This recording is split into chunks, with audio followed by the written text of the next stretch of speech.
ছোটবেলায় মায়ের হাতের শাঁখাপলা দেখে ভাবতাম একদিন মায়ের হাতটাও আমার মতন হবে। আহা, কি খুশিই না হয়ে যেতাম। তখন কি আর জানতাম যে এই শাঁখাপলাই একদিন মা মেয়ের মাঝে দেওয়াল হয়ে দাঁড়াবে। ছোটবেলায় মায়ের ওই সাজ দেখে নিজের কত সাজতে ইচ্ছে করত। গামছা দিয়ে মাথায় চুল বেঁধে বানিয়ে ঘুরে বেড়াতাম সারা বাড়ি। মাকে গামছা দিয়ে বলতাম, আমাকে এই গামছাটা দিয়ে একটু শাড়ি পরিয়ে দেবে। মা শুনে মিচকে মিচকে হাসতো আর বলতো কত কথা। এখন আর কোনো কিছুই নেই মায়ের মতন, শুধু হাত দুখানায় পড়ে আছে। ছোটবেলায় পুতুল খেলার ছলে রান্নাবাটি খেলতে কত ইচ্ছে করতো। কত রং বেরঙের রান্না।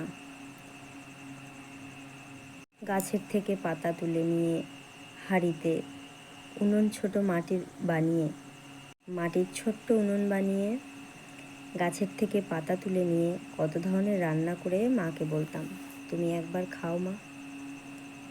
এখন কত পছন্দের রান্না করলেও তাকে আর বলা হয় না, তুমি একবার খাও মা।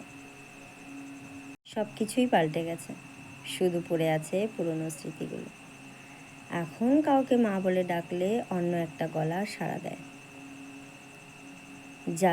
জানলাটা দিয়ে আগে আকাশ দেখতাম, সেই জানলাটাও পাল্টে গেছে। আগে দূর থেকে যে গলিটা দেখে ভাবতাম, এই তো বাড়ির কাছে এসে গেছি। এখন সব কিছুই পাল্টে গেছে।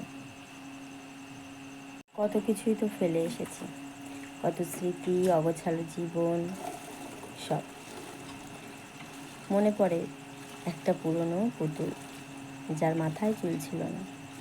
সেটা ছিল আমার বড় আদরে, বড় যত্ন। মনে পড়ে গল্পের বইগুলো, মনে পড়ে আমার ছোটবেলার আধ ভাঙা হরলিক্সের গ্লাসের কথা।